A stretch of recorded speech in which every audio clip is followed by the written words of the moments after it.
السلام عليكم، كي دايرين؟ لاباس عليكم؟ صحتكم لاباس؟ كنتمنى تكونوا بخير ولا بخير. الموضوع ديال اليوم ما موجهش لاي واحد، موجه بالضبط للناس اللي ما كيصليوش اولا الناس اللي ما محافظينش على صلاتهم. انا متاكده 100% ان ما حدك دخلتي لهذا الفيديو الا باغي تصلي وتمسك بالحبل الوثيق اللي كيجمعك بالله سبحانه وتعالى. ما نطولش عليكم بزاف، الا كنتم مستعدين يلا نبداو. يا تارك الصلاة، أنت المقصود بقوله تعالى: إذا قيل لهم اركعوا لا يركعون ويل يومئذ للمكذبين. أنت المقصود في قوله تعالى: فلا صدق ولا صلى ولكن كذب وتولى ثم ذهب لأهله يتمطى أولى لك فأولى ثم أولى لك فأولى. أيحسب الإنسان أن يترك سدى؟ علاش هاد العناد؟ تخيل أن شي واحد في المحيط ديالك طلب أنه يتلاقى معك 5 ديال المرات ويلبي اي طلب بغيتيه، ولله المثل الاعلى. فهاد الشخص هذا مثلا اش غادي دير؟ غتلقى به ولا لا؟ اكيد غتلقى به، وقبل ما تلقى به غلقاك وشتي راسك، لقيتي راسك وشتي كاع الطلبات ديالك.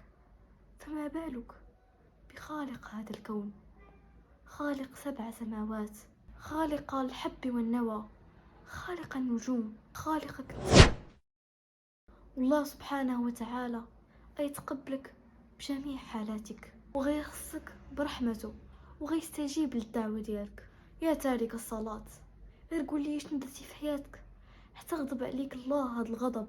حتى الله سبحانه وتعالى ما بغاش يتلاقى بك 5 مرات في النهار. الله سبحانه وتعالى لا يريد لقاءك، فراجع نفسك، تأمل في حياتك، انظر ماذا ينقصها. نعم، تنقصها الصلاة. تأمل في الناس اللي كتصلي غادا مرتاحة، الأنفس ديالها مرتاحة. واش عرفتي علاش؟ حيت عندها رب كتشكي ليه همومها. الناس اللي كينوضوا من عز النوم ديالهم وكيتوضاو وكيصليو صلاة الفجر، كيدعيو الله وكيتوكلوا على الله وكيكملوا نهارهم مرتاحين. هاد الناس يا تارك الصلاة فايتينك بزاف ديال الحوايج. هاد الناس ديما كتلقاوهم فرحانين وما يحتاجوش الناس باش يعاودوا لهم همومهم، لانهم ديجا فاقوا توضاو وصلاو وشكاو همومهم الله سبحانه وتعالى وبداو نهارهم بواحد الموتيفاسيون وواحد الانرجي زوينه. وداك الثقل اللي انت هازو فوق كتافك وما راه عطاو الله سبحانه وتعالى.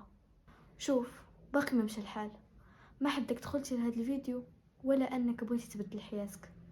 بغيت نقول لك فيق وعاق، ما حدك هنا وباقي ما مشيتيش من هاد الدنيا. فإلا مشيتي من هاد الدنيا وانت ما كتصليش فراك خسرتي الخسران المبين. تخيل معايا وانت في اول ليله عندك في القبر وكتعرف قيمه ديال الصلاه اللي اجلتيها على سبب امور تافهه. ديك الساعه تبقى تقول للملك: يا رب ارجعون لعلي اعمل صالحا فيما تركت. داك الوقت فات الاوان. واش عارف ان اول ما يسأل عليه المرء في قبره الصلاة؟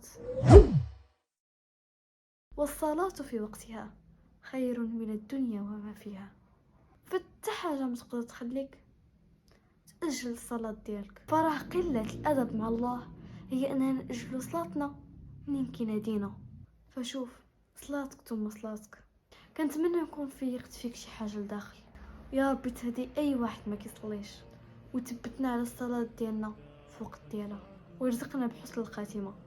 هذا بودكاست على الصلاة، كنتمنى ان شاء الله يكون عجبكم. هذا مكان دمتم في رعاية الله وحفظه.